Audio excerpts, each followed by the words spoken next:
उन्होंने बंगाल में भी बोली थी, जब आपके नेता अभी थोड़े दिन पहले वहां गए थे, उन्होंने कहा सरकार गिरने वाली है। तो अब जो सरकार गिरने वाली है ये बात आकर वो बोल रही है, तो क्यों ना मैं कहूं कि जो शहजाद जी बोल रहे हैं कि ये क्या यहाँ दिल्ली तो आई, लेकिन वो ये सोच कर आई कि इस सरकार को सुनाकर जाऊंगी। वो उन्होंने कर भी दिया है भाई, अपनी मंशा में दीदी क्लियर रहती हैं, उन्होंने कर दिया, वो आई और फिर चली गई निकलकर बैठक से। आप लोगों के सबकी तरफ से सुना है उन्होंने, लगता है। देखिए दीदी का पूरा इतिहास संघर्ष भरा रहा है और उनका पूरा जीवन, समूचा जीवन समाजवादी रहा है और समता का रहा है, मानवता का रहा है। दीदी ने कठिन परिस्थितियों में भी, और दीदी के साथ हमारे माननीय राष्ट्रीय अध्यक्ष जी अखिलेश यादव जी हमेशा वैचारिक रूप से और हम लोग संगठनात्मक रूप से भी उनके समर्थक हैं और हम लोग एक साथ हैं। दीदी ने जो बात कहा है, चूंकि आप भी जानती हैं, आप विदुषी पत्रकार हैं सुचारिता, इस देश में जो बहुमत का आंकड़ा है वो 272 का है और भारतीय जनता पार्टी के पास 40 सीट है। तो आप भी जानती हैं कि जो प्रधानमंत्री इस तरह का दम्भ भरते थे कि अकेला मोदी, अब वो ये डबल इंजन की जो सरकार थी, अब उसमें एक इंजन नीतीश कुमार हैं, चंद्रबाबू नायडू हैं। आज नीतीश जी भी नीति आयोग के मीटिंग में नहीं आए। अब क्यों नहीं आए, ये दुनिया जानती है कि कभी भी हमारे चाचा कोई फैसला ले सकते हैं। तो जो हमारे राष्ट्रीय अध्यक्ष जी ने कहा कि जो सरकार इस देश पे कर्जे बढ़ा दे, जो सरकार 15,000 करोड़ रुपए का ऐसा मंदिर बनवाए 13 किलोमीटर, हमारे एक राष्ट्रीय अध्यक्ष जी हैं जिन्होंने 300 किलोमीटर का एक्सप्रेसवे बनवाया, देश की बड़ी बड़ी फाइटर प्लेनों ने इस पर टच और फ्लाई किया, और इन्होंने 15,000 करोड़ रुपए का ऐसा एक रामपथ बनवाया कि गड्ढे हो गए, आपने देखा, आपके चैनल ने भी चलाया। तो जो सरकार नीचे से लेके जिला मुख्यालय से लेके ऊपर तक भयंकर भ्रष्टाचार में डूबी हो, जो किसान विरोधी हो, जो देश के नौजवानों के लिए अग्निवीर ला करके उनको बर्बाद कर रही हो, जो युवाओं के लिए आए दिन परीक्षा लीक कर रही हो, जो पीएसयू हैं, जो संस्थान हैं, वो बेचे जा रहे हो। क्योंकि जो सरकारी एक बुनियादी सवाल है, आप क्योंकि यहाँ मौजूद हैं और शहजाद जी यहाँ मौजूद हैं, मुझे बस ये बताइए, क्या बहिष्कार से चला पाएंगे आप देश? क्या बहिष्कार से चलेगा? आप हर चीज का बहिष्कार कर देंगे तो आपकी बात कैसे जाएगी? आप बजट पर बहिष्कार, बैठक का बहिष्कार, हाँ बताइए काका जी। नहीं सुचारिता, आप बहुत सही बात कर रही हैं। हाँ। पूज्य गांधी ने एक बात कहा था, और अपने ग्राम स्वराज में गांधी ने कहा कि देश ऊपर के सिर्फ 20 लोगों द्वारा नहीं चलाया जाना चाहिए, बल्कि उसमें सभी की राय होनी चाहिए। ये लोकतंत्र लोक से चलता है ना। हाँ। तो जब आप एक मुख्यमंत्री का माइक बंद, आपके संवाद में सुचारिता जी आप मेरा माइक बंद कर देंगी, फोल्डर डाउन कर देंगी, मैं कैसे आऊंगा आपके संवाद में? तो जब इतने बड़े नेता का आप फोल्डर डाउन कर देंगे, आप उसको अपमानित करेंगे, तो ये जाहिर सी बात है कि वो नहीं आएंगी, कोई नहीं जाएगा। जो लोग अपना सवाल वहां उठा रहे थे कि आपने पश्चिम बंगाल को क्यों नहीं दिया, आपने उत्तर प्रदेश तक को तो उसका हिस्सा दिया नहीं, हमारे माननीय सांसद डिंपल यादव जी ने सवाल खड़े किए हैं।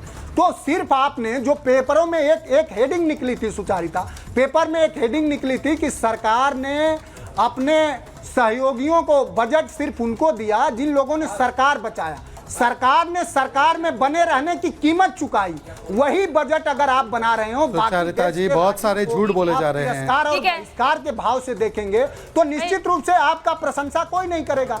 और आज देश 45। देखिए अब ममता बनर्जी ने, देखिए मैं आप दोनों को बता रही हूँ, काका जी को ऑडियो दीजिए, मैं आप दोनों को बता रही हूँ, आप दोनों को बता रही हूँ कि एक वक्त नीति आयोग की एक प्रेस कॉन्फ्रेंस चल रही है काका जी, और उसमें वो बोल रहे हैं कि जैसा समय था उतना अलॉट किया गया, उतने में वो बोली। अब ममता बनर्जी की बात सिर्फ ममता बनर्जी की नहीं है, शहजाद जी आ रही हूँ आपके पास। बात ये है कि विपक्ष मजबूत इन चुनावों में हुआ है, जिसके लिए हमने कई बहस में इस पर बात भी की है। तो वो मजबूती जो है वो अपने राज्यों को आप तभी दे पाएंगे जब आप चर्चा में पार्टिसिपेट करेंगे। सर चर्चा से भागकर तो नहीं। शहजाद जी जवाब दे दीजिए, आप कह रहे हैं बहुत सारे झूठ बोल रहे हैं। देखिए सबसे पहले उन्होंने कहा कि माइक, काका जी 1 मिनट आ रही हूँ, पहले शहजाद जी बोले उसके बाद आती हूँ आपके। और झूठी बोलिए शहजाद जी बोलिए। अब देखिए काका जी ने कहा कि माइक बंद कर दिया, इस पर अधीर रंजन जी कहते हैं वो झूठी है, नौटंकी कर रही है। अगर अधीर रंजन जी का बयान अधिकृत बयान नहीं है तो राहुल जी ने खारिज किया क्या? खड़गे जी का अभी तक खारिज नहीं आया स्टेटमेंट, ये तो दिन से चल रहा है, पूरे दिन से इनका बयान चल रहा है। अब पॉलिटिक्स समझो। अभी समाजवादी पार्टी ने क्या कहा कि मानवता का प्रतीक है ममता दीदी।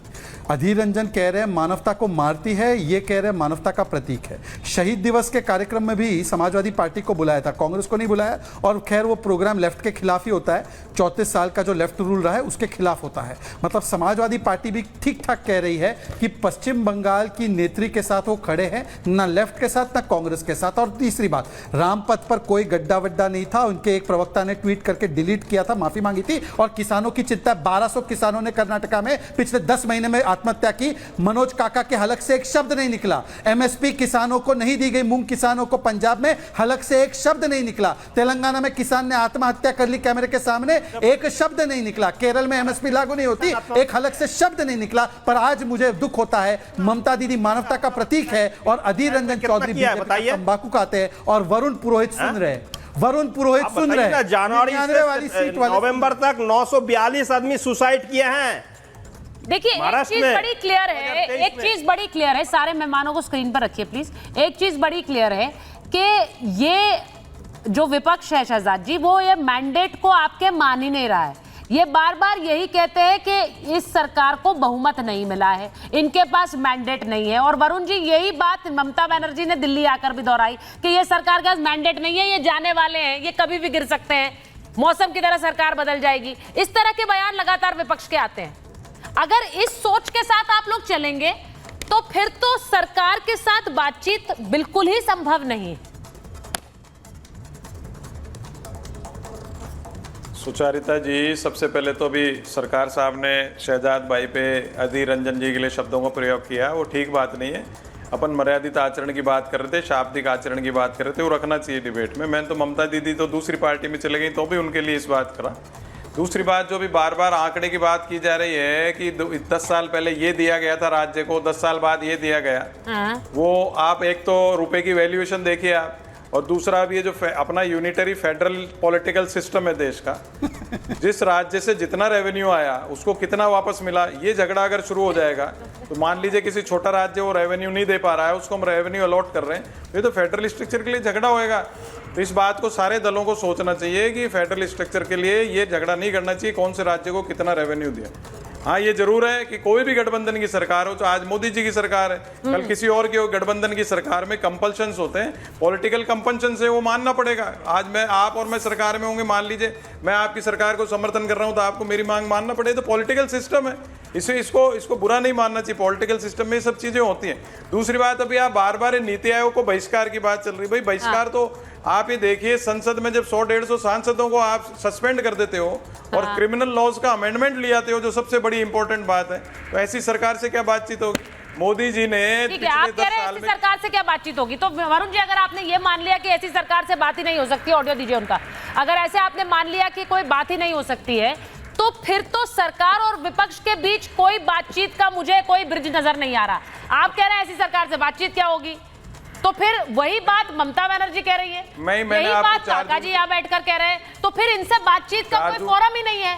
तो फिर हम ये मान लें कि अब जो नतीजे आए हैं इसके बाद सरकार वर्सेस विपक्ष का ये हंगामा ही चलता रहेगा, काम कुछ नहीं होने वाला है, काम कुछ नहीं होगा। सुचारिता जी, काम तो 10 साल में कुछ नहीं हुआ, काम तो कुछ नहीं हुआ सिवाय आम जनता को, मिडिल क्लास को परेशान करने के पिछले 10 साल में। लेकिन मोदी जी को मैंने